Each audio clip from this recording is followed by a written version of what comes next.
अस्सलाम वालेकुम प्यारे बच्चों, मैं मोहम्मद राशिद, सहायक अध्यापक मड़ी मुस्लिम मोहम्मदी इंटर कॉलेज में तैनात हूँ। जैसा कि आप सबको अब ज्ञात है कि माध्यमिक शिक्षा परिषद द्वारा 1 अक्टूबर से 15 अक्टूबर 2020 तक संचारी रोगों के बारे में और उनसे बचाव और सोशल डिस्टेंसिंग के बारे में कुछ प्रोग्राम आयोजित किए जा रहे हैं, शिक्षकों के माध्यम से, अधिकारियों के माध्यम से, स्वास्थ्य विभाग के माध्यम से। जैसा कि आपने 3 अक्टूबर 2020 को एक हमारा कार्यक्रम देखा, जिसमें एक स्वास्थ्यकर्मी डॉक्टर साहब के ज़रिए हमने वेक्टर जनित रोगों के बारे में आपको अवगत कराया, जो कि जूनियर वर्ग की श्रेणी का था, कक्षा 6 से 8 तक के बच्चों के लिए और उनके अभिभावक के लिए था। आज हम पुनः एक डॉक्टर साहब की मदद से आपको वेक्टर जनित रोगों के बारे में अवगत कराएंगे और जिस डॉक्टर से हम के माध्यम से आपको अवगत कराएंगे वो जानी पहचानी हस्ती है, जिसे कन्नौज का बच्चा जानता है। वो अपने आप में जो उनके लिए कहा जाए वो अल्फाज कम हैं, अपने पेशे में महारत उनको हासिल है।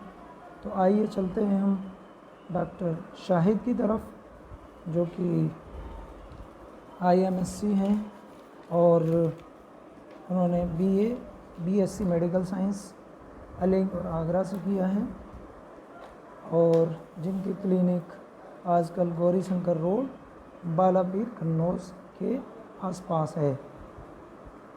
और जिनका अगर आप उनसे वार्तालाप करना चाहें, कोई सुझाव लेना चाहें व्यक्तिगत रूप से बच्चे या बच्चों का माँ बाप, तो ले सकते हैं।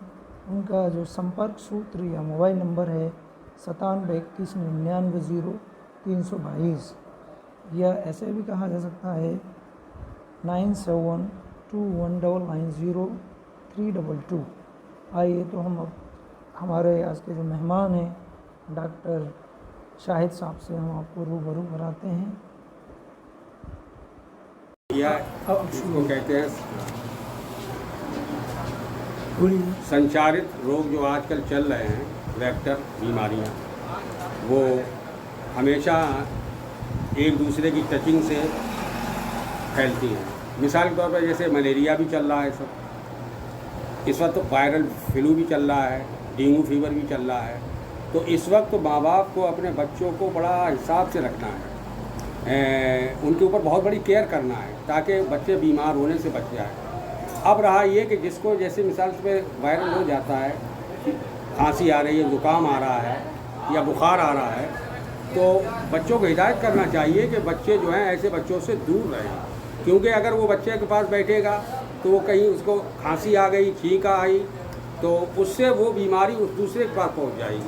इसीलिए अपने बच्चों को हर तरीके से सेफ रखने के लिए, और अमूमन एक बात यह है कि अब मौसम बदल रहा है, सर्दी का मौसम आ रहा है, इस वक्त ओस बहुत ज़्यादा तादाद से गिरेगी, तो अब रात में सोने में कुछ गर्मी भी आएगी, कभी बिजली है कभी नहीं है, या बिजली है तो घर ऐसा कंजेस्टेड है जिसमें बिजली में सोया नहीं जा सकता। तो अमूमन छत के ऊपर भागते हैं, खुले में ज़्यादा सोने का लोग मतलब वो हो जाते हैं कि ठंडा लगता है, ओस ठंडी गिरती है तो उसमें चले जाते हैं।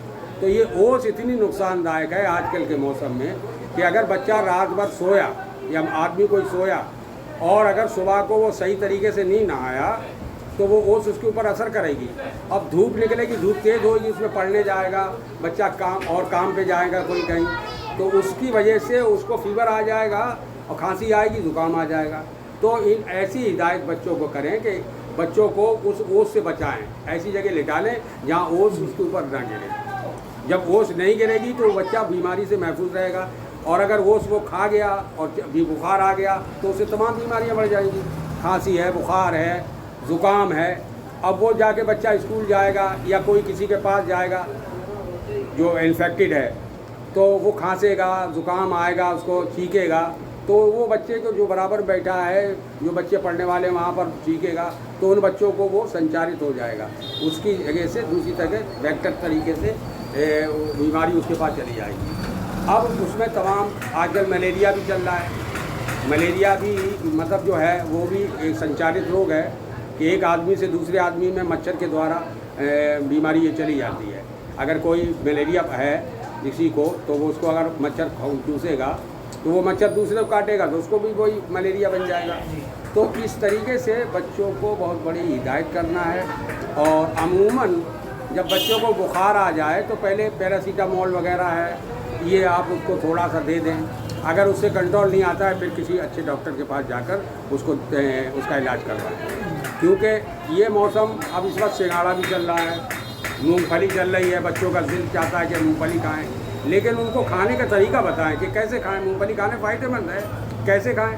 मूंगफली खा के गुड़ खा लें फ़ायदा है, नमक खा लें फ़ायदा है, लेकिन अमूमन बच्चा मूंगफली खाता है, सिंघाड़ा खाता है और उसके बाद उसके अंदर प्यास की एक शिद्दत बढ़ती है तो उसमें वो पानी ले लेता है। अगर सिंघाड़ा खा के जस्ट मूंगफली खा के जस्ट पानी ले लिया तो अमूमन उसको ज़ुकाम खांसी हो जाए। ये चीज़ें इस तरीके से हवा के ज़रिए से उसके अंदर इंटर हो जाएंगी। तो बच्चों के ऊपर बहुत ज़्यादा ध्यान रखना है क्योंकि बच्चों के ऊपर ज़्यादा असरात होते हैं, बड़ों पे नहीं होते हैं। छोटे छोटे बच्चे हैं उनके ऊपर ज़्यादा जल्दी असर आता है। तो ये बच्चे जो पढ़ने वाले हैं इनके ऊपर तो ख़ास तौर पे ध्यान रखना है क्योंकि अगर बच्चे को अगर कहीं एक बच्चे को इन्फेक्शन अगर हो गया तो वो स्कूल में जाएगा, माँ बच्चों के पास बैठेगा, खांसेगा, छींकेगा तो और बच्चों को बीमारियाँ होंगी। तो इस तरीके की जो हमारे असातिज़ा साहब हैं, मास्टर साहब हैं, वो भी इस बात का ध्यान रखें कि कोई बच्चा अगर इन्फेक्टिव है तो उसको अलग रखें कि छींक रहा है या वो मतलब खांस रहा है तो उसको अलग ट्रीट कर दें और बच्चों से, नहीं वरना दूसरे बच्चों में संचारित हो जाएगी वो बीमारी। और इसी तरीके से वालिदैन भी जो है वो अपने ध्यान रखें बच्चों का कि खान पान के अंदर कैसा खाना है, कैसे पीना है, कहाँ लेटना, कहाँ बैठना है। इस तरीके की सारी व्यवस्थाएँ जब कर ले गए तो शायद है बीमारी हमारे पास आ नहीं सकती है। और जब बीमारी आ जाती है तो फिर आप समझिए उसको बीमारी में बीमारी बढ़ के डेंगू बन गया, किसी को मलेरिया बन गया, दवाइयाँ खा रहा है, ये कर रहा है, वो कर रहा है। तो दवाइयों से बचना है। उस बचने के लिए हम आपको ये नुस्खा दे रहे हैं कि इन दवा को हम ना खाएं। ये तो इसके लिए ख़ास बात यह है कि यही ध्यान रखना है हमको कि बच्चों का खान पान, लेटना बैठना कहाँ कैसे क्या हो। तो बच्चे के लिए ये है कि बच्चा अगर मतलब स्कूल जा रहा है तो उसके ऊपर बहुत ध्यान रखना है क्योंकि एक बच्चा जाके स्कूल के कई बच्चों को जाके इन्फेक्शन फैला देगा और उनसे तमाम, तो ये बीमारी फैलती रहती है। और इस वक्त अक्टूबर चल रहा है, नवंबर तक ये बहुत ज़्यादा गलबा करेगी। तो इसलिए बच्चों को बेहतर है कि अच्छी तरीके से समझाकर खान पान के अंदर ध्यान रखें। बस यही हो जाएगा, आप स्वस्थ रहेंगे। Health is the wealth.